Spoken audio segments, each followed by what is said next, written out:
नमस्कार, S news मध्ये आपलं स्वागत। सविस्तर बातम्या पाहण्यापूर्वी पाहूया ठळक घडामोडी। राज्यातील नगरपरिषद नगरपंचायत निवडणुकांचे निकाल 21 डिसेंबरला जाहीर करा, उच्च न्यायालयाच्या नागपूर खंडपीठाचे निर्देश।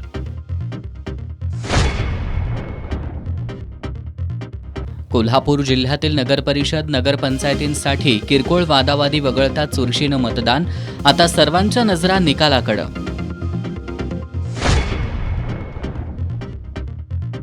अल्पवयीन मुलीची छेड काढणाऱ्या वृद्धाला महिलांनी दिला बेदम चोप, हातकणंगले तालुक्यातील खोतवाडीमधील घटना। शववाहिकेत डिझेल नाही म्हणून मृतदेहाची हेळसांड, सीपीआरमधील संतापजनक प्रकार।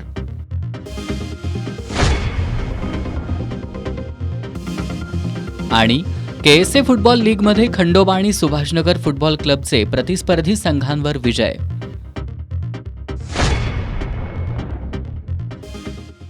हे आहे GTPL SPN डिजिटल नेटवर्क आणि आपण पाहत आहात चॅनल एस।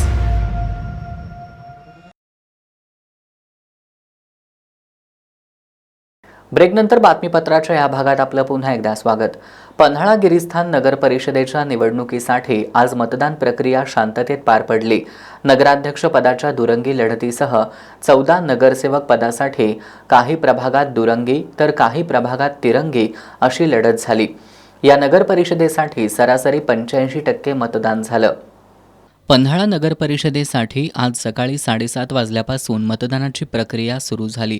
मतदान केंद्र क्रमांक 2 हे पिंक मतदान केंद्र म्हणून सजवण्यात आलं होतं। सकाळपासून मतदान केंद्रावर मतदानासाठी गर्दी होती। मतदान केंद्राबाहेर उमेदवारांच्या कार्यकर्त्यांनी मोठी गर्दी केली होती। दिवसभरामध्ये मतदान प्रक्रिया शांततेत पार पडली। दिवसभरात सरासरी 85% मतदान झालं। मतदानानंतर अनेक उमेदवारांनी विजयाचा दावा केला। गेले 8 दिवस झाले पन्हाळा नगर परिषद निवडणुकीसंदर्भात प्रचार केला, त्यामध्ये मला भरपूर प्रतिसाद मिळालेला आहे आणि माझा विजय नक्की आहे असं मला खात्रीपूर्वक वाटते। आत्तापर्यंत आम्ही जनसुराज्य पक्षातर्फे पन्हाळ्यावर प्रचार भरपूर प्रमाणात केला आणि त्या प्रचाराच्याच अनुषंगानं आम्हाला इथं उत्तम प्रकारे जनसुराज्य शक्ती आणि इतर आघाड्यांना उत्तम प्रकारे प्रतिसाद आज तर मतदानावरून दिसत आहे आणि त्यामुळं आमच्या जनसुराज्य शक्ती पक्षाला उत्तम प्रकारे यश मिळेल। आमचे सर्व उमेदवार निवडून येतील अशी आम्हाला आशा आहे आणि जाता जाता सांगतं की उषःकाल होणार श्रीशक्तीचा आणि निवडून येणार जनसुराज्य शक्तीच। मतदान प्रक्रिया शांततेत पार पाडण्यासाठी निवडणूक निर्णय अधिकारी माधवी शिंदे, नगर परिषदेचे मुख्याधिकारी चेतन कुमार माळी, नायब तहसीलदार संजय वळवी आणि कर्मचाऱ्यांनी काम पाहिलं। शिरोळ तालुक्यातील कुरुंदवाड शिरोळ नगरपालिकेसाठी आज मतदान प्रक्रिया शांततेत पार पडली। दरम्यान जयसिंगपूर नगरपालिकेसाठी अनेक मतदान केंद्रांवर सायंकाळनंतर मतदारांनी गर्दी केली होती, त्यामुळे या केंद्रांवर उशिरापर्यंत मतदान सुरू होतं। शिरोळ तालुक्यातील कुरुंदवाड जयसिंगपूर शिरोळ नगरपालिकेसाठी आज सकाळपासून मतदान प्रक्रिया सुरू झाली। जयसिंगपूर नगरपालिकेच्या नगराध्यक्ष पदासाठी 5 आणि नगरसेवक पदाच्या 26 जागेसाठी 83 उमेदवार निवडणूक रिंगणात आहेत। या ठिकाणी नगराध्यक्ष पदासाठी राजर्षी शाहू आघाडीचे संजय पाटील यड्रावकर विरोधी जयसिंगपूर विकास आघाडीचे सुदर्शन कदम यांच्यात लढत होतीये। आज सकाळपासून मतदान केंद्रावर सकाळपासूनच मतदारांची गर्दी होती। दुपारी 1:30 पर्यंत 31.18% मतदान झालं होतं। सायंकाळनंतर काही मतदान केंद्रांवर मतदानासाठी गर्दी झाली होती, त्यामुळे या ठिकाणी उशिरापर्यंत मतदान सुरू होतं। कुरुंदवाड नगरपालिका निवडणुकीत नगराध्यक्ष पदासाठी 4 आणि नगरसेवक पदाच्या 20 जागेसाठी 62 उमेदवार रिंगणात आहेत। या ठिकाणी नगराध्यक्ष पदाच्या राजर्षी शाहू आघाडीच्या मनीषा डांगे विरुद्ध काँग्रेसच्या योगिनी पाटील यांच्यात थेट लढत आहे। आज सकाळपासून उमेदवार, त्यांचे प्रतिनिधी, समर्थकांनी मतदान केंद्रावर गर्दी केली होती। आमदार राजेंद्र पाटील यड्रावकर, माजी खासदार राजू शेट्टी, माजी आमदार उल्हास पाटील, गणपतराव पाटील यांनी मतदानाचा हक्क बजावला। दरम्यान आमदार यड्रावकर यांनी मतदान केंद्रांना भेटी देऊन शिरोळ, कुरुंदवाड, जयसिंगपूरमध्ये राजर्षी शाहू विकास आघाडीचे उमेदवार निवडून येणार असल्याचा दावा केला। राजश्री शाहू विकास आघाडीच्या सर्व 21च्या 21 नगराध्यक्षांच्या सकट सगळेच्या सगळे उमेदवार हे प्रचंड मतानं विजयी होतील असं एकंदरीत सकाळपासून चाललेलं मतदान आणि लोकांच्यातनं उत्स्फूर्तता आणि लोकांच्या एकदा नजरेकडे बघितलं की लोकांचं काय कल आहे हे लोकांचा हे कळत असतो. त्यामुळं निश्चितपणे येणाऱ्या 21 तारखेला राजश्री शाहू विकास आघाडीचे नगराध्यक्षासह पूर्ण 21च्या 21 सीटा निवडून येतील असा विश्वास आहे. नेत्यांसह उमेदवारांनी आपलाच विजय होणार असल्याचा दावा केला असला तरी खरं चित्र निकाला दिवशीच म्हणजेच 21 डिसेंबरलाच स्पष्ट होणार आहे. कृषी उत्पन्न बाजार समितीचा सेस रद्द करण्याच्या मागणीसह इतर प्रलंबित मागण्यांसाठी महाराष्ट्र राज्य व्यापारी कृती समितीनं 5 डिसेंबर रोजी एकदिवसीय राज्यव्यापी बंद पुकारलाय. या बंदला कोल्हापूर जिल्ह्यातील सर्व व्यापारी एकमुखी पाठिंबा देणार असल्याचा निर्णय जिल्हास्तरीय व्यापारी परिषदेत घेण्यात आलाय. कृषी उत्पन्न बाजार समिती नियमनातील सेस रद्द करावा, अन्नधान्य, कडधान्य, मिरची इत्यादी वस्तूंवरील GST बदल सुटसुटीत करावा यासह विविध मागण्यांसाठी महाराष्ट्र राज्य व्यापारी कृती समितीनं 5 डिसेंबर रोजी एकदिवसीय राज्यव्यापी बंद पुकारलाय. या पार्श्वभूमीवर कोल्हापूर जिल्ह्यातील व्यापाऱ्यांची सोमवारी जिल्हास्तरीय व्यापार परिषद आयोजित करण्यात आली होती. यावेळी चेंबर ऑफ कॉमर्सचे अध्यक्ष संजय शेटे यांनी 5 डिसेंबर रोजी जिल्ह्यातील सर्व व्यवहार बंद राहतील असं सांगितलं. या दिवशी सकाळी 10 वाजता छत्रपती शिवाजी महाराज चौकात निदर्शनं करून दुचाकी रॅलीनं जात जिल्हाधिकारी कार्यालयात निवेदन सादर करण्यात येणार आहे. त्यानंतर उपनिबंधक कार्यालयात सुद्धा निवेदन सादर केले जाणार असून प्रत्येक तालुक्यातील व्यापारी तहसीलदारांना निवेदन सादर करणार आहेत. या परिषदेत ऑनलाईन पद्धतीनं सहभागी होत कमिटीचे चेअरमन मोहन गुरनानी यांनी मार्केट सेस विरोधात व्यापाऱ्यांची एकजूट गरजेची असल्याचं सांगितलं. अध्यक्ष दीपेन अगरवाल, महाराष्ट्र चेंबरचे अध्यक्ष रवींद्र माणगावे, फॅमचे अध्यक्ष जितेंद्र शहा, नाशिक व्यापारी असोसिएशनचे प्रफुल्ल संचेती, सांगलीचे Sharad Shah, the grain rice and oil seeds असोसिएशनचे मिमजीभाई भानुशाली यांनी बंदला पाठिंबा जाहीर केला. राज्य व्यापारी कृती समितीचे कन्व्हेयर राजेंद्र बाठिया यांनी अन्नधान्यावरील 5% GST पैकी 2.5% राज्याला मिळत असताना मार्केट सेसची गरज काय असा सवाल उपस्थित केला. परिषदेला कोल्हापूर आणि राज्यातील विविध व्यापारी संघटनांचे पदाधिकारी उपस्थित होते. शासकीय कार्यालयात कोणत्याही देवदेवतांचे फोटो लावणं किंवा पूजापाठ करण्यास मनाई आहे. असं असताना शिवाजी विद्यापीठात मात्र याचं उल्लंघन झाल्याचं आढळलंय.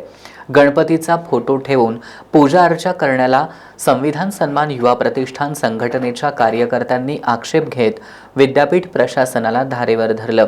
अखेर विद्यापीठाच्या कुलगुरू डॉक्टर ज्योती जाधव यांनी अनावधानानं हा प्रकार घडल्याचं सांगत दिलगिरी व्यक्त करत यापुढे असे प्रकार घडणार नाहीत असं सांगितलं. शासकीय कार्यालयात कोणत्याही देवदेवतांचे फोटो लावायला, पूजा अर्चा करायला मनाई आहे. याबाबत शासन आदेश सुद्धा आहे. असं असताना शिवाजी विद्यापीठात मात्र आज एक वेगळाच प्रकार पाहायला मिळाला. जुन्या खर्डेकर ग्रंथालयात दुसऱ्या मजल्यावर SUK research and development foundation आहे. यामध्ये अद्ययावत कम्प्युटर लॅब आहे. या ठिकाणी इनोव्हेशन, इन्क्युबेशन अँड लिंकेजेस या विभागामार्फत नवीन स्टार्टअपसाठी काहींना संधी देण्यात आली आहे. यातील एकानं आज त्याचा स्टार्टअप सुरू करताना लॅबमध्ये चक्क गणपतीचा फोटो ठेवून पूजा मांडली. या प्रकाराची माहिती संविधान सन्मान युवा प्रतिष्ठानचे अध्यक्ष निलेश बनसोडे आणि इतर संविधानप्रेमींना समजली. त्यांनी तात्काळ त्या ठिकाणी जाऊन याबद्दल जाब विचारला. त्यावेळी कुणालाही शासकीय नियमांबद्दल काहीही माहिती नसल्याचं समोर आलं. त्यामुळे या सेंटरचे समन्वयक डॉक्टर सागर डेळेकर आणि कुलसचिव डॉक्टर VN शिंदे यांना जाब विचारण्यात आला. त्यांच्याकडून सुद्धा समाधानकारक उत्तरं न मिळाल्यानं निलेश बनसोडेंसह कार्यकर्त्यांनी प्रभारी कुलगुरू डॉक्टर ज्योती जाधव यांची भेट घेत विद्यापीठात अशा प्रकारचं कर्मकांड चालतं का असा सवाल उपस्थित केला. यावर त्यांनी याची काही कल्पना नसल्याचं सांगत अनावधानानं घडलेल्या या घटनेबद्दल दिलगिरी व्यक्त केली. यासह यापुढे अशा पद्धतीच्या घटना घडणार नाहीत अशी ग्वाही दिल्याचं निलेश बनसोडे यांनी सांगितलं. शासकीय वास्तूमध्ये कोणतेही धार्मिक चिन्ह, प्रतिमा लावल्या गेल्या नाही पाहिजेत यासाठी जिल्हाधिकारी कार्यालय कोल्हापूर यांचं एक 29/10/2025 एक पत्र आहे आणि राज्य शासनाचा देखील एक परिपत्रक आहे की शासकीय कार्यालयामध्ये धार्मिक प्रतिमा, विधी या केल्या नाही पाहिजे. पण आज त्याच शासकीय वास्तू असलेल्या छत्रपती शिवाजी महाराजांच्या विद्यापीठात, शिवाजी विद्यापीठात हा कार्यक्रम होतोय आणि तो झाला. पण आम्ही इथल्या संस्थेच्या अधिकाऱ्यांशी चर्चा केल्यानंतर त्यांनी दिलगिरी व्यक्त केली आणि इथून पुढे असे कार्यक्रम होणार नाहीत यासाठी त्यांनी परिपत्रक काढले. आम्हाला इतकंच सांगायचं आहे की भारतीय संविधानाचं बळकटीकरण करण्यासाठी ज्या दिलेल्या संविधानात नियमावली आहेत त्याची अंमलबजावणी झाली पाहिजे आणि इथून पुढे असे कार्यक्रम होणार नाहीत याची विद्यापीठानं दखल घेतली पाहिजे. यावेळी शिवराम बुद्ध्याळकर, पंकज आठवले, अमित समुद्रे आदी उपस्थित होते. छत्रपती शाहू महाराजांच्या नगरीत आणि छत्रपती शिवाजी महाराजांच्या नावानं असणाऱ्या विद्यापीठात संविधानिक मूल्य गुंडाळून ठेवत धार्मिक प्रकार भविष्यात घडू नयेत यासाठी विद्यापीठ प्रशासनानं दक्षता घेण्याची गरज आहे. करवीर तालुक्यातील मोरेवाडी इथल्या उज्ज्वला जाधव यांनी स्वखर्चातून 150 भाविकांना सौंदत्ती देवीची यात्रा घडवण्याचा उपक्रम राबवलाय. सोमवारी हे भाविक यात्रेसाठी रवाना झाले. कोल्हापुरातील रेणुका भक्त मोठ्या संख्येनं सौंदत्ती इथल्या यात्रेसाठी जातात. शहरातील रेणुका भक्तांनी एकत्र येत 1964 साली मोहिते घोरपडे इंगवले रेणुका भक्त मंडळाची स्थापना केली. मोरेवाडीतील उज्ज्वला जाधव यांनी यंदाच्या यात्रेच्या पार्श्वभूमीवर महिनाभरापूर्वी मंडळाशी संपर्क साधत आपण स्वखर्चानं भक्तांना सौंदत्ती यात्रा घडवणार असल्याचा मानस बोलून दाखवला. मंडळाच्या संचालकांनी त्याला होकार दिला. या यात्रेसाठी 150 भाविकांनी नोंदणी केली.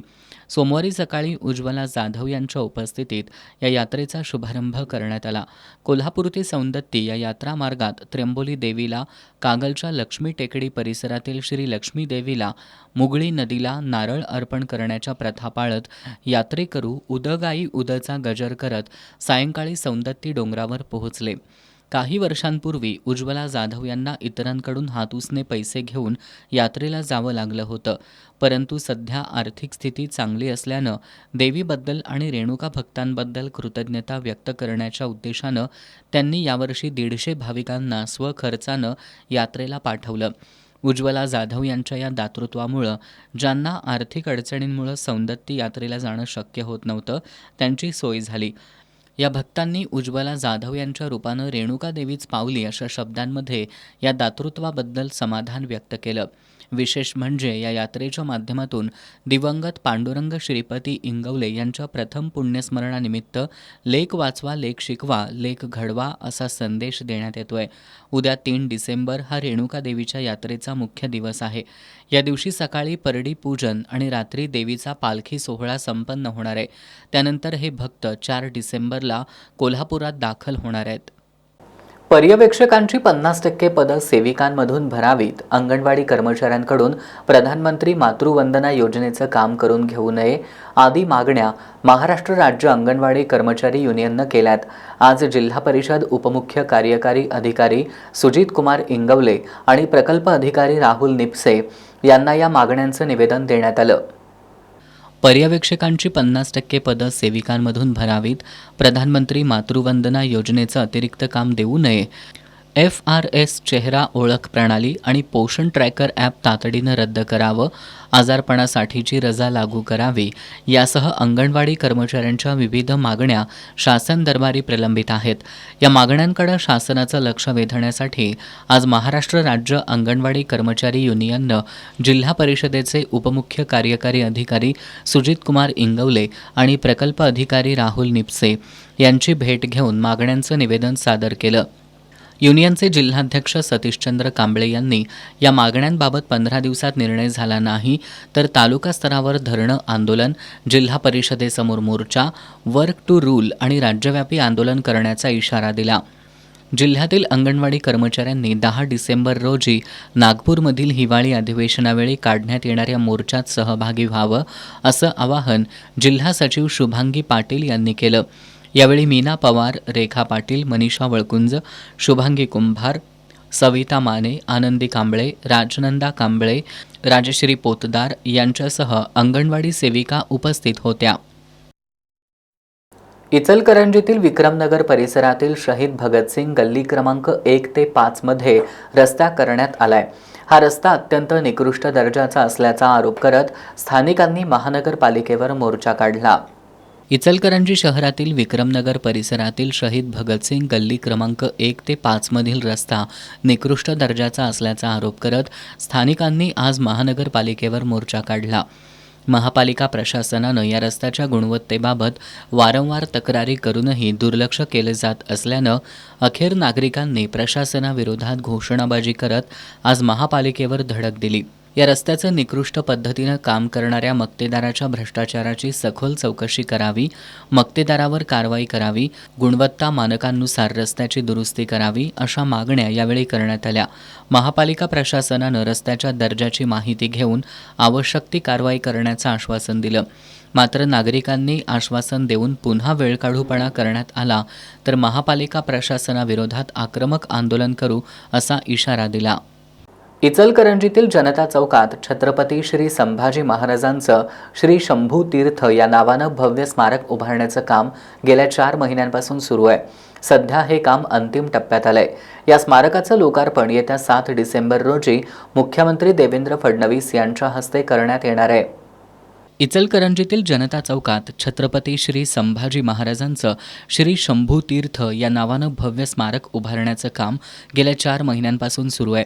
या स्मारकाची उंची जमिनीपासून तब्बल 17 फुटांची असून त्यावर ब्रॉन्झ धातूपासून तयार करण्यात आलेली छत्रपती संभाजी महाराजांची 11 फुटांची भव्य मूर्ती बसवण्याचं काम अंतिम टप्प्यात आलंय. चबुतऱ्याच्या समोरील बाजूला श्री शंभू मुद्रा कोरली जाणार असून मागील बाजूला ढाल तलवार यांची दगडी प्रतिकृती उभारली जातीये.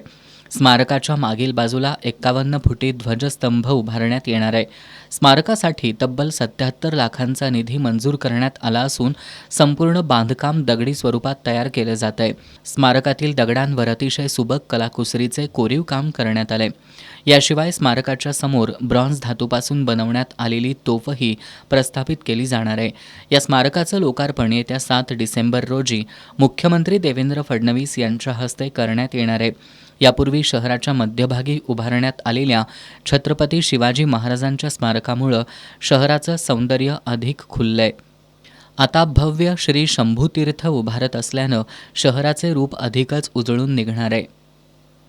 करवीर तालुक्यातील मुडशिंगी ग्रामपंचायतीत नवे ग्रामविकास अधिकारी रुजू झाले असले तरी त्यांना अद्याप स्वाक्षरीचे अधिकार देण्यात आलेले नाहीत. त्यामुळे सरपंच, सदस्य आणि ग्रामस्थांनी सोमवारी करवीर पंचायत समितीच्या कार्यालयात ठिय्या मांडला होता. दरम्यान गटविकास अधिकारी संदीप भंडारे यांना आज याबाबत विचारणा केली असता ग्रामसेवक संदीप धनवडे यांना आवश्यक त्या कागदपत्रांसह बोलावलं असून कागदपत्र आल्यानंतर विषय मार्गी लावू असं सांगितलं. करवीर तालुक्यातील मुडशिंगी ग्रामपंचायतीत गेल्या 2 महिन्यांपासून ग्रामसेवक नसल्यानं ग्रामपंचायतीची बहुतांश विकासकामं ठप्प झाली आहेत. 17 तारखेपासून नवे ग्रामविकास अधिकारी रुजू झाले असले तरी त्यांना स्वाक्षरीचे अधिकार नसल्यानं गावातील आर्थिक व्यवहार, कर्मचाऱ्यांचे पगार, बिलांची पूर्तता यासारखी अत्यावश्यक कामं रखडली आहेत. दरम्यान यामागे विद्यमान आमदार अमल महाडिक यांचा राजकीय दबाव असल्याचा आरोप करत सरपंच अश्विनी शिरगावे, ग्रामपंचायत सदस्य आणि ग्रामस्थांनी सोमवारी करवीर पंचायत समितीच्या कार्यालयावर ठिय्या मांडला. यावेळी गटविकास अधिकारी संदीप भंडारे यांनी उपस्थितांशी चर्चा करून 2 दिवसात योग्य निर्णय घेऊ असं आश्वासन दिलं होतं. दरम्यान आज या प्रकरणी गटविकास अधिकारी संदीप भंडारे यांना विचारणा केली असता ग्रामसेवक संदीप धनवडे यांना आवश्यक त्या कागदपत्रांसह बोलवल्याचं सांगितलं. कागदपत्र तपासल्यानंतर निर्णय घेण्यात येईल. तसंच कर्मचाऱ्यांचे पगार आणि इतर अत्यावश्यक कामं कोणत्याही परिस्थितीत थांबणार नसल्याचंही त्यांनी स्पष्ट केलं. राजकीय दबावामुळे मुडशिंगी ग्रामपंचायत अंतर्गत येणारी अनेक महत्त्वाची कामं थांबल्यानं ग्रामस्थांमध्ये संतप्त भावना उमटतायत.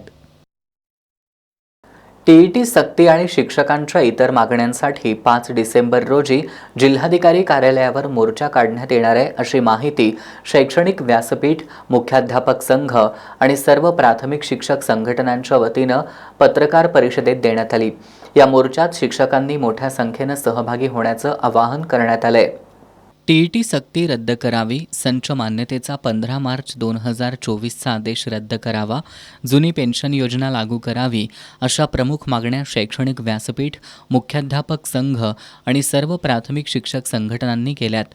या मागण्यांसाठी 5 डिसेंबर रोजी जिल्हाधिकारी कार्यालयावर मोर्चा काढण्यात येणार आहे अशी माहिती संघटनेच्या वतीनं देण्यात आली. आमदार जयंत असगावकर यांनी सध्याचं शासन हे शिक्षक विरोधी असून त्यांना मराठी शाळा बंद करायच्या आहेत अशी टीका केली. या मोर्चात शिक्षकांनी मोठ्या संख्येनं सहभागी होण्याचं आवाहन आमदार जयंत असगावकर यांनी केलं.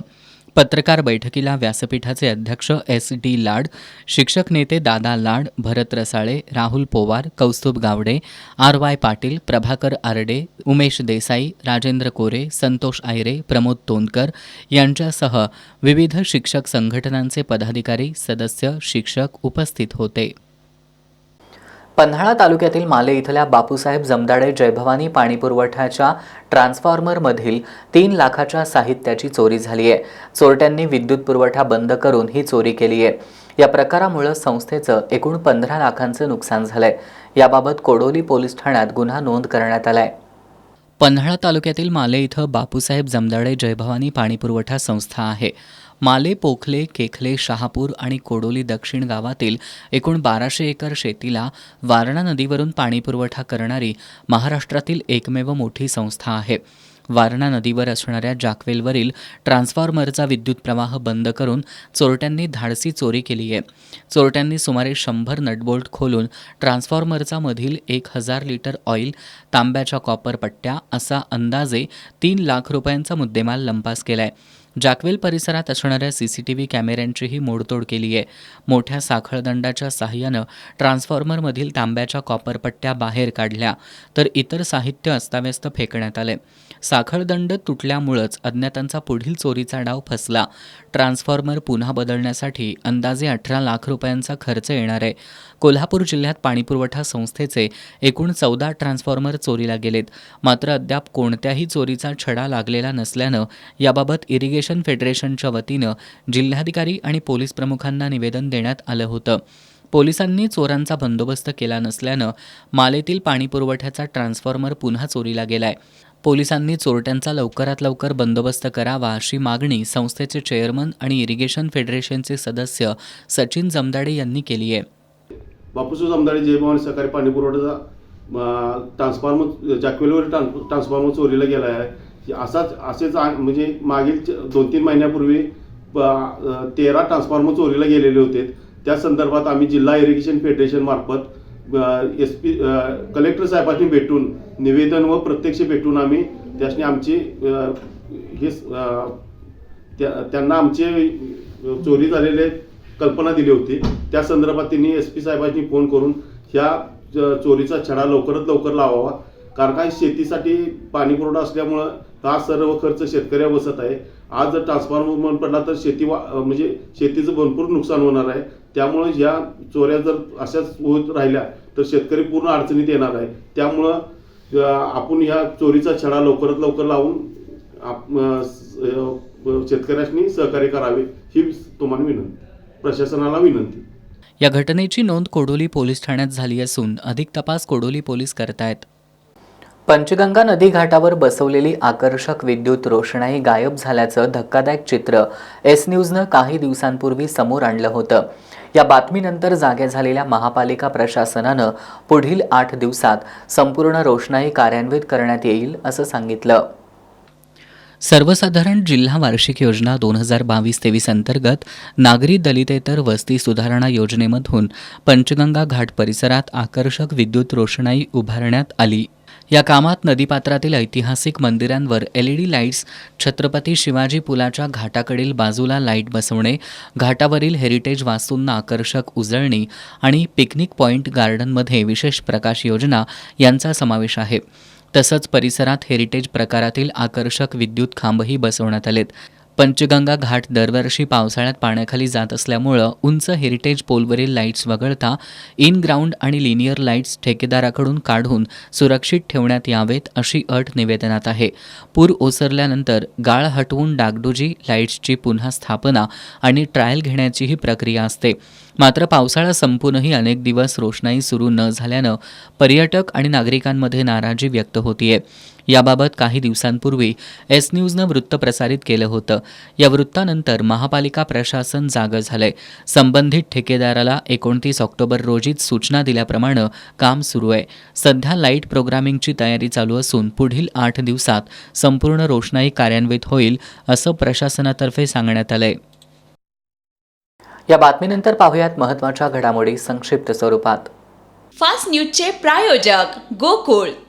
बाळ, फ्रीजमधून श्रीखंड काढ ना. आम्ही पूर्वी घरीच बनवायचो श्रीखंड, त्याची चवच वेगळी होती. आता काय सगळं रेडीमेड. आजी, हे श्रीखंड खाऊन बघ. आज तुझ्या आईनं घरीच बनवलं की काय? हे आहे गोकुळचं श्रीखंड. अगदी जिभेवर रेंगाळणार. जिभेवरच नाही तर मनावरही रेंगाळणार. गोकुळ श्रीखंड, मनावर रेंगाळणार. प्रत्येक नागरिकाच्या फोनमध्ये प्रवेश कशाला? संचार साथी ॲपवरून प्रियांका गांधींचा केंद्राला थेट सवाल. केंद्राचा मोठा निर्णय, पंतप्रधान कार्यालय सेवा तीर्थ या नावानं ओळखलं जाणार. नियमांचा चुकीचा अर्थ लावला गेला असा प्रकार प्रथमच पाहतोय. निकाल लांबताच देवेंद्र फडणवीसांनी पुन्हा व्यक्त केला संताप. निवडणूक आयोग आणि न्यायालयावर न बोललेलंच बरं, उद्धव ठाकरे यांचे उच्च न्यायालयाच्या आदेशावर भाष्य. मतमोजणी लांबणीवर मत चोरीचा प्रकार तर नाही ना? विजय वडेट्टीवार यांचा सरकार आणि निवडणूक आयोगावर गंभीर आरोप. शिंदे गटाचे आमदार संतोष बांगरना मोठा झटका, मतदानाच्या गोपनीयतेचा भंग केल्याप्रकरणी गुन्हा दाखल. राज्यातील सर्व नगरपरिषद आणि नगरपंचायत निवडणुकांचे निकाल हे 21 डिसेंबर रोजी एकत्रित जाहीर करण्याचा निर्णय उच्च न्यायालयाच्या नागपूर खंडपीठानं दिलाय. त्यामुळे 3 डिसेंबर रोजी जाहीर होणारे निकाल आता 21 डिसेंबरला जाहीर होणार आहेत. राज्यातील 20 नगर परिषदांबाबत न्यायालयीन प्रक्रिया प्रलंबित असल्यानं या नगर परिषदांची मतदान प्रक्रिया पुढं ढकलली होती. या नगर परिषदांसाठी 20 डिसेंबरला मतदान होणार आहे. त्यामुळे सर्व निवडणुकांचे निकाल एकाच दिवशी जाहीर व्हावेत, अन्यथा 20 नगर परिषदांच्या निकालावर प्रभाव पडू शकतो, अशी याचिका उच्च न्यायालयाच्या नागपूर खंडपीठात दाखल करण्यात आली होती. याबाबतचा युक्तिवाद ऐकून घेतल्यानंतर उच्च न्यायालयाच्या खंडपीठानं सर्व नगरपरिषद आणि नगरपंचायत निवडणुकांचा निकाल एकाच दिवशी म्हणजेच 21 डिसेंबरला जाहीर करण्याचे निर्देश दिलेत. आज मतदान झालं तरी त्याचे निकाल 21 तारखेला जाहीर करा. या निवडणुकीचे एक्झिट पोलही 20 तारखेला मतदान संपल्यानंतर अर्ध्या तासांनी जाहीर करता येतील. तसंच नगरपरिषद आणि नगरपंचायत निवडणुकीची आदर्श आचारसंहिता 20 डिसेंबरपर्यंत लागू राहील, असं न्यायालयानं स्पष्ट केलंय. CPR-मधील रुग्णांना रक्त तपासणीसाठी खासगी लॅबमध्ये पाठवून त्यांची आर्थिक लूट करण्यात येत असल्याचा प्रकार स्वाभिमानी संभाजी ब्रिगेडनं 4 दिवसांपूर्वी उघडकीला आणला होता.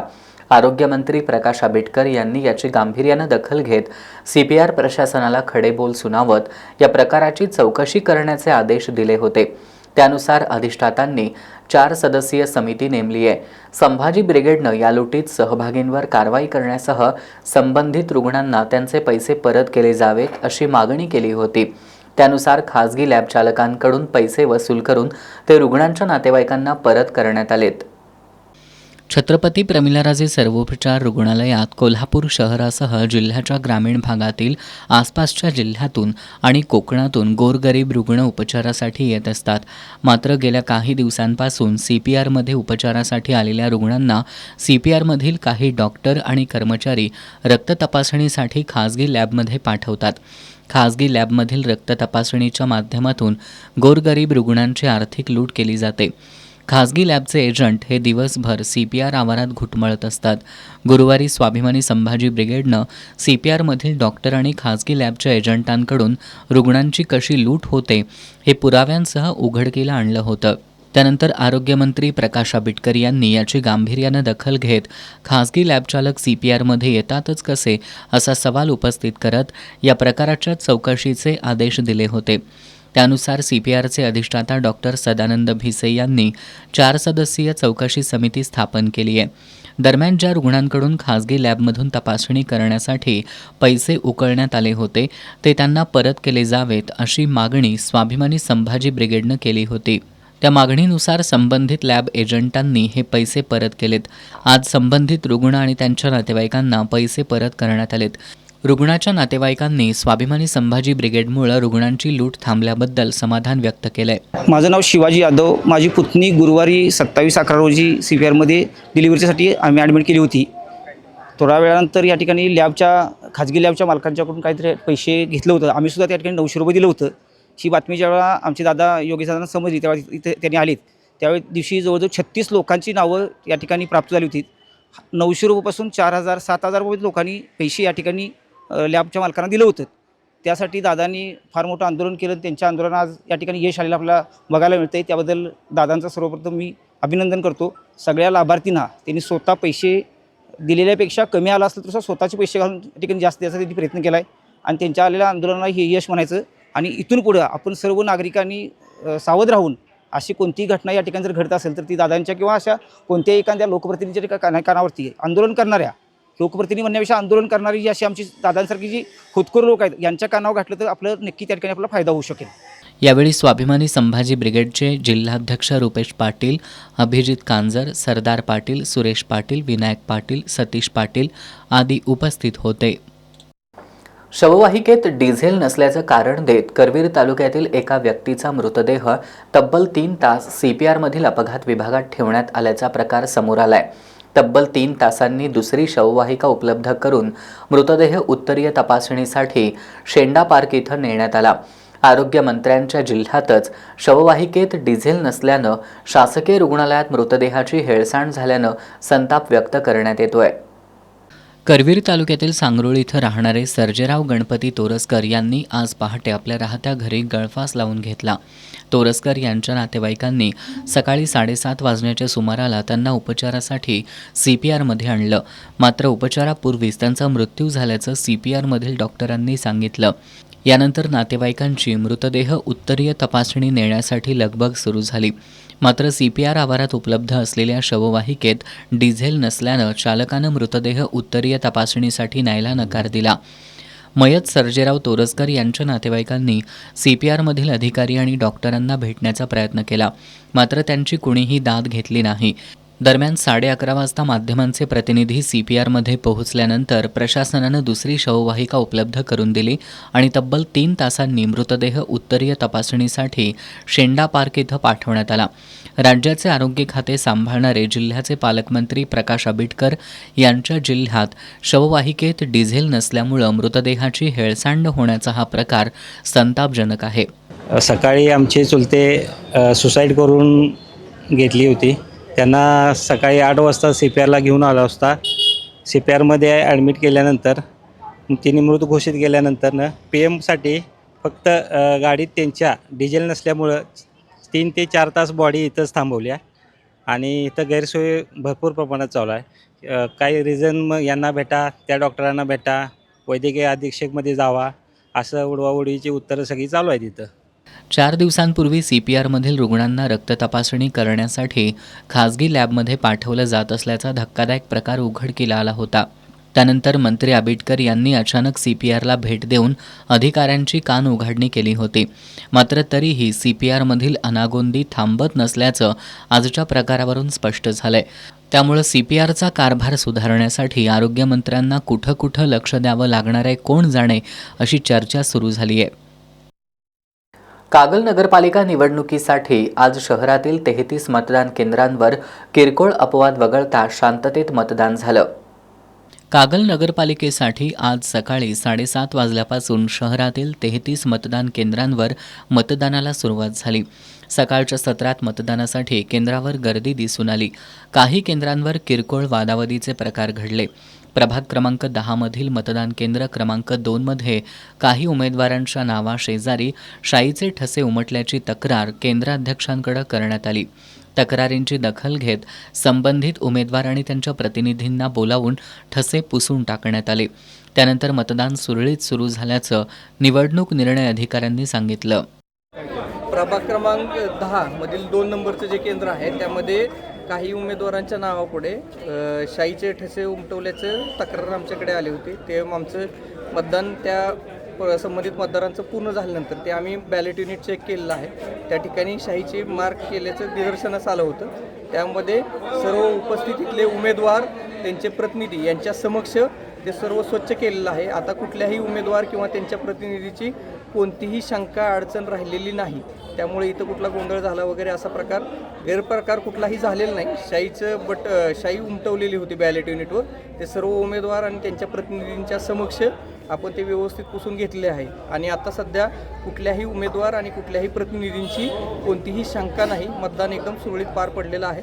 सर्व मतदारांना माझं आव्हान आहे की गोपनीयतेचा भंग कुणीही करू नये.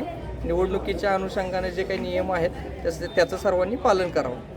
पहिल्या 2 तासात 13.72% मतदानाची नोंद झाली. त्यानंतर दुपारी 1:30च्या सुमाराला मतदानाची टक्केवारी 50.28 इतकी होती. सायंकाळी 4 नंतर पुन्हा मतदारांनी मतदान केंद्रांवर गर्दी केली होती. एकूणच किरकोळ वादावादीचे प्रकार वगळता मतदान प्रक्रिया शांततेत पार पडली. कागल नगर परिषद निवडणुकीसाठी आज सकाळी 7:30 वाजता मतदान प्रक्रियेला सुरुवात झाली. प्रभाग क्रमांक 5 मध्ये काही वेळ मतदान यंत्र बंद पडलं होतं. प्रशासनानं तात्काळ दुरुस्त करून मतदान प्रक्रिया सुरळीत केली. यावेळी शिवानी गजबर यांनी तृतीयपंथी उमेदवाराला मतदान केंद्राच्या प्रवेशद्वारात थांबायला मज्जाव केल्याचा आरोप केल्यानं काही काळ गोंधळ उडाला होता. आज नगरपंचायत आणि नगर परिषदेसाठीच्या मतदान प्रक्रियेला सकाळी 7:30 वाजता सुरुवात झाली. राजकीय विद्यापीठ म्हणून ओळख असलेल्या कागलमध्ये गेल्या काही दिवसात मोठ्या घडामोडी घडल्या. महायुतीत बिघाडी झाली तर कट्टर विरोधक या निवडणुकीच्या निमित्तानं एकत्र आलेत. त्यामुळं कागलमधील मतदान प्रक्रिया कशी पार पडणार याकडं सगळ्यांचं लक्ष होतं. प्रभाग क्रमांक 5 मध्ये काही वेळ मतदान यंत्र बंद पडल्याचा प्रकार घडला होता. यावेळी तृतीयपंथी उमेदवाराला मतदान केंद्राच्या प्रवेशद्वारात थांबण्यास पोलिसांनी मज्जाव केल्याचा आरोप तृतीयपंथी समाजाच्या प्रमुख शिवानी गजबर यांनी केला. इतर उमेदवार मतदान केंद्राबाहेर वावरत असताना आमच्या उमेदवारालाच का रोखलं जात आहे असा सवाल गजबर यांनी उपस्थित केल्यानं काही काळ तणाव निर्माण झाला होता. गजबर यांनी प्रचारादरम्यानही तृतीयपंथी उमेदवाराला त्रास देण्याचा प्रकार घडल्याचा आरोप केलाय. आज या कागल नगर परिषदेच्या निवडणुकीमध्ये समाजातला एक वंचित घटक आणि दुर्लक्षित असणाऱ्या आमच्या तृतीयपंथी समुदायातील जावेद पेंजारे यांना आम्ही उमेदवार म्हणून उभा केलं होतं. ते जनतेने उभा केलेले प्रतिनिधी होते. तर या ठिकाणी आम्हाला दडपण्याचा प्रयत्न गेल्या 15 दिवसामध्ये केला गेला. प्रचारासाठीचे साहित्य आम्हाला कोणाला देऊ दिलं नाही. त्याचबरोबर आम्हाला प्रचार फेरी काढण्यासाठी असेल, सभेसाठी असेल किंवा जे काही प्रचाराची यंत्रणा असते तिथं दडपलं. त्यातून आम्ही इतकं सगळं केलं असताना आज सकाळी मी ज्यावेळेला इथं आले त्यावेळेला मला असं कळलं की समोरच्या उमेदवारांच्या महिला प्रतिनिधी या पूर्णपणे त्यांच्या पक्षाचे सिम्बॉल आपल्या छातीवरती लावून, साडीवर लावून मतदान केंद्रापर्यंत जातात, बूथवर जातात. ह्याची कल्पना मी पोलीस प्रशासनाला दिली. त्यांनी कोणतीही कार्यवाही केलेली नाही. त्याचबरोबर आज संत रोहितदास विद्या मंदिर या ठिकाणी आमचं एक बॅलेट युनिट आहे. ते बॅलेट युनिट सुद्धा बदलण्यात आलं. त्याची आम्हाला निवडणूक अधिकाऱ्यांनी सांगितलं की वायरीत प्रॉब्लेम होता म्हणून आम्ही बॅलेट युनिट बदललं. पण त्यांनी याची पूर्वकल्पना उमेदवाराला किंवा उमेदवाराच्या प्रतिनिधीला देणं अपेक्षित होतं, जे त्यांनी दिलं नाही आणि रिझर्व्ह बॅलेट युनिट लावलं. मी तिथे जाऊन क्रॉस व्हेरिफिकेशन केल्यानंतर मला सांगितलं की बॅलेट युनिट आम्ही चेंज केलेलं आहे. तर मला वाटतं की कुठेतरी ह्या लोकशाहीला आणि पुरोगामित्वाचा दाखला देणाऱ्या महाराष्ट्रामध्ये लोकशाहीला धोकादायक प्रकार केला जातोय. इतर उमेदवारांना प्रवेश वावरण्याची मुभा आहे, पण तृतीयपंथी उमेदवाराला अडवलं गेलं. प्रचारात अडथळे आणले गेले. हा तृतीयपंथीयांवर अन्याय असल्याची भावना गजबर यांनी व्यक्त केली. राज्यातील नगरपरिषद आणि नगरपंचायत निवडणुकीसाठी आज मतदान प्रक्रिया पार पडली. मात्र आज उच्च न्यायालयाच्या नागपूर खंडपीठानं या निवडणुकांचा निकाल 21 डिसेंबर रोजी जाहीर करण्याचे निर्देश दिलेत. निकालाची तारीख अचानक पुढे ढकलल्यानं शिवसेना ठाकरे गटाचे उपनेते संजय पवार यांनी शंका व्यक्त करत सक्षम निवडणूक आयुक्त नेमण्याची गरज व्यक्त केली. जय महाराष्ट्र. एकदाच्या कशाबशा का होईना रडत कडत स्थानिक स्वराज्य संस्थांच्या निवडणुका जाहीर झाल्या, प्रचार झाले आणि उद्या निकाल लागणार.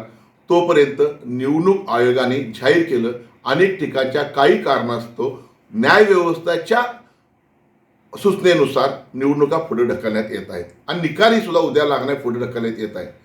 अनेक ठिकाणी निवडणूक निकाली तयारीसुद्धा झाली होती. कर्मचारी अधिकाऱ्यांनी चांगल्या पद्धतीने काम केलं होतं. कोट्यवधी रुपये खर्च झाले आणि अशा वेळी अचानक निर्णय बदलला.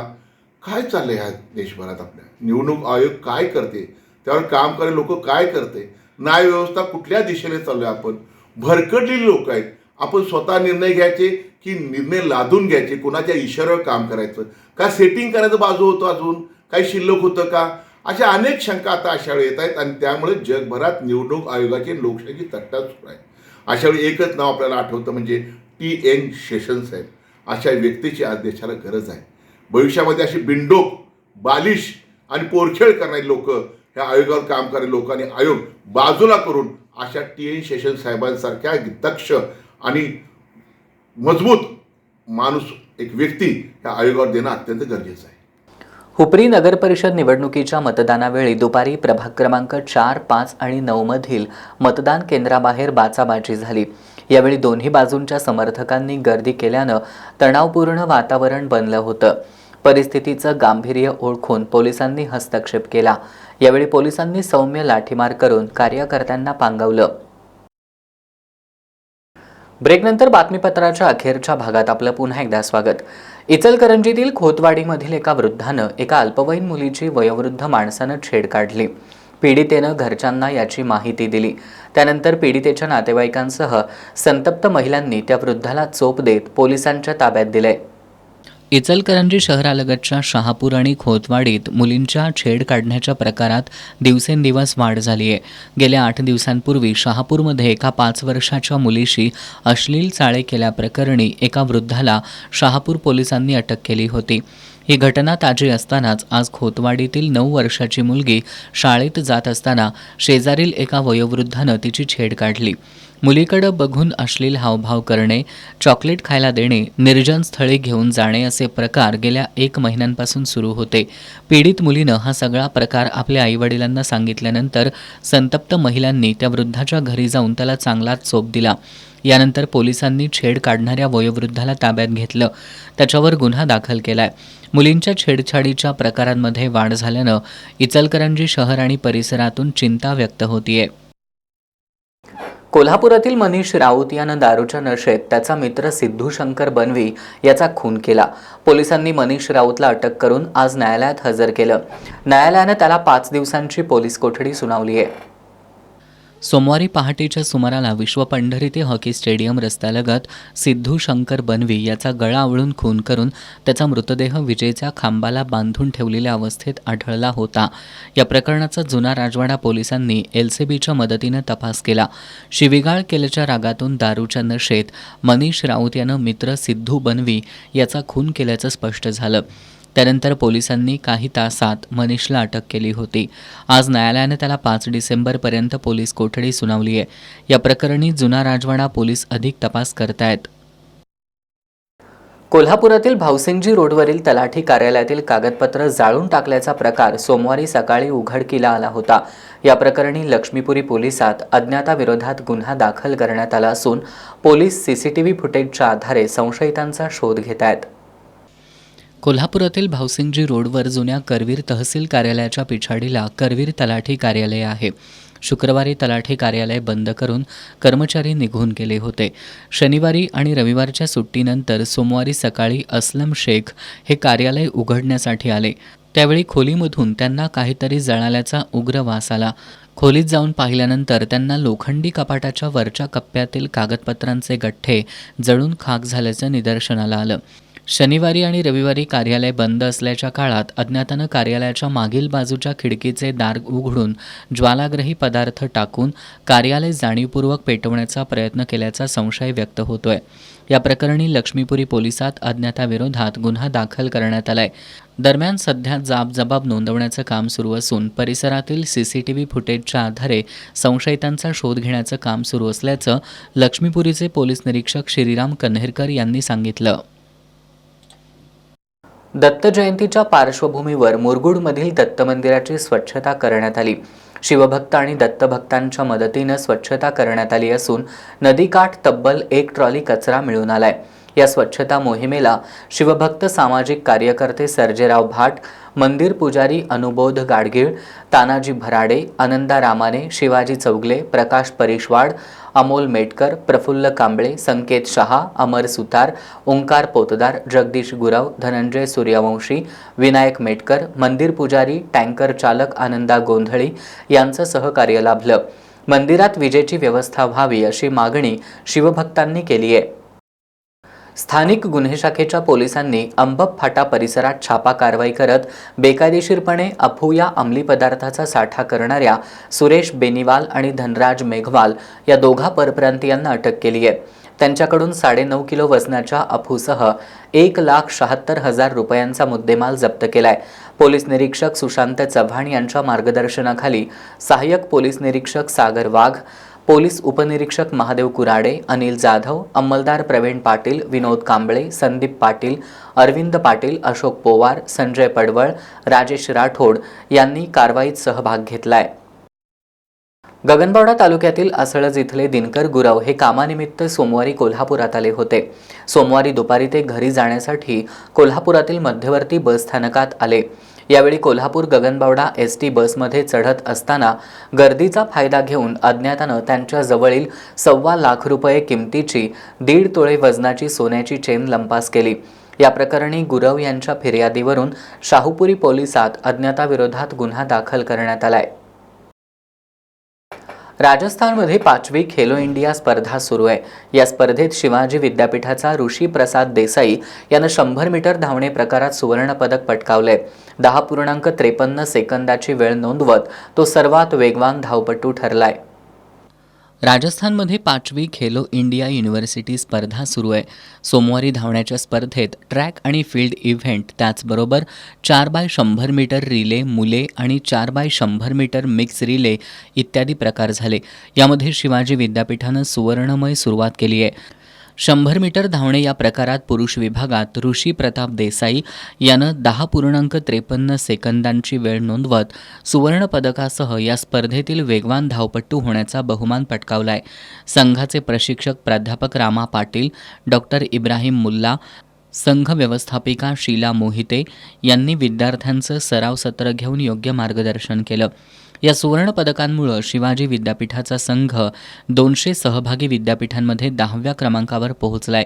या खेळाडूंना विद्यापीठाचे प्रभारी कुलगुरू डॉक्टर सुरेश गोसावी, प्रभारी कुलगुरू डॉक्टर ज्योती जाधव, कुलसचिव डॉक्टर विलास शिंदे, क्रीडा संचालक डॉक्टर शरद बनसोडे यांचं प्रोत्साहन लाभलं. KSA लीग वरिष्ठ गट फुटबॉल स्पर्धेत आजच्या पहिल्या सामन्यात सुभाषनगर संघानं झुंजार क्लबवर विजय मिळवला. दुसऱ्या सामन्यात खंडोबा तालीम मंडळानं बालगोपाल तालीम मंडळाला नमवलंय. छत्रपती शाहू स्टेडियमवर कोल्हापूर स्पोर्ट्स असोसिएशन आयोजित Shahu Chhatrapati KSA football league स्पर्धेत आज खंडोबा आणि बालगोपाल यांच्यातील सामना चुरशीचा झाला. खंडोबाकडून शाहीर एसने केलेल्या जोरदार चढाईत त्यानं मारलेला चेंडू गोल पोस्टला धडकला आणि त्या चेंडूला कुणाल दळवीनं गोल जाळ्यात मारून संघाला आघाडी मिळवून दिली. एका गोलच्या पिछाडीवर असलेल्या बालगोपालनं सावध खेळी करत खोलवर चाली केल्या. त्यामध्ये प्रतीक पोवारनं गोल नोंदवून सामना 1-1 असा बरोबरीत आणला. 24व्या मिनिटाला सुजित आरच्या पासवर अभिनव साळोखे यानं गोल करून बालगोपाल संघाला 2-1नं आघाडीवर नेलं. उत्तरार्धात खंडोबाच्या खेळाडूंनी उत्कृष्ट खेळ केला. त्यामध्ये कुणाल दळवीनं वैयक्तिक तसंच संघाचा दुसरा गोल करून सामन्यात 2-2 बरोबरी साधली. 58व्या मिनिटाला खंडोबाच्या रोहित जाधवनं गोल नोंदवून संघाला 3-2ची आघाडी मिळवून दिली. अखेर 69व्या मिनिटाला खंडोबाच्या विष्णू TMनं मिळालेल्या संधीचा लाभ उठवत संघाचा चौथा गोल केला. उर्वरित वेळेत बालगोपालच्या ऋतुराज पाटील, देवराज मंडलिक, सुजित आर यांनी गोलसाठी आटोकाट प्रयत्न केले, मात्र त्यांना यश आलं नाही. अखेर खंडोबानं 4-2नं विजयावर शिक्कामोर्तब करून 3 गुणांची कमाई केली. दुपारच्या सत्रात झालेल्या पहिल्या सामन्यात सुभाषनगर फुटबॉल क्लबने झुंजार क्लबला पराभवाचा धक्का दिला. मुरगुड नगरपालिकेच्या सार्वत्रिक निवडणुकीसाठी अत्यंत चुरशीनं सरासरी 88.42% मतदान झालं. सर्वात जास्त मतदान प्रभाग क्रमांक 8 इथं तब्बल 92% तर सर्वात कमी मतदान प्रभाग क्रमांक 5 मध्ये 83% नोंदवण्यात आलं. मुरगुड नगरपालिकेसाठी आज मतदान प्रक्रिया सुरू झाल्यानंतर सकाळी धीम्या गतीनं मतदान झालं. 11 वाजल्यानंतर केंद्रांवर गर्दी वाढू लागली. दुपारी 1:30 पर्यंत तब्बल 52% मतदान नोंदवण्यात आलं. प्रभाग 9 मध्ये मतदान यंत्राची बटणं दाबत नसल्याची तक्रार नोंदवण्यात आली होती. या तक्रारीचं निरसन निवडणूक अधिकाऱ्यांनी केलं. त्याचबरोबर प्रभाग क्रमांक 6 मधील एका मतदान केंद्रावर धीम्या गतीनं मतदान सुरू असल्यानं मतदानाचा वेळ वाढवून देण्यात आला होता. नामदार हसन मुश्रीफ, माजी खासदार संजय मंडलिक, शाहू ग्रुपचे अध्यक्ष समरजितसिंह घाटगे, मुरगुडचे माजी नगराध्यक्ष रणजितसिंह पाटील, संचालक प्रवीणसिंह पाटील, गोकुळचे माजी अध्यक्ष रणजितसिंह पाटील यांनी मतदान केंद्राला भेट देऊन आढावा घेतला. या नगरपालिकेसाठी चुरशीनं 88.42% मतदान झालं. सर्वात जास्त मतदान प्रभाग क्रमांक 8 इथं तब्बल 92%, तर सर्वात कमी मतदान प्रभाग क्रमांक 5 मध्ये 83% नोंदवण्यात आलं. शेवटी पुन्हा एक नजर आजच्या ठळक घडामोडींवर. राज्यातील नगर परिषद नगरपंचायत निवडणुकांचे निकाल 21 डिसेंबरला जाहीर करा. उच्च न्यायालयाच्या नागपूर खंडपीठाचे निर्देश.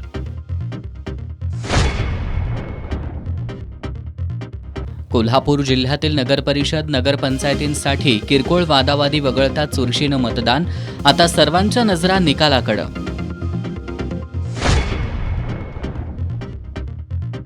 अल्पवयीन मुलीची छेड काढणाऱ्या वृद्धाला महिलांनी दिला बेदम चोप. हातकणंगले तालुक्यातील खोतवाडीमधील घटना.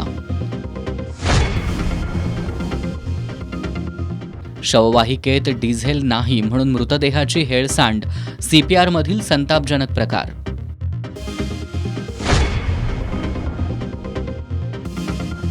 आणि KSA फुटबॉल लीगमध्ये खंडोबा आणि सुभाषनगर फुटबॉल क्लबचे प्रतिस्पर्धी संघांवर विजय.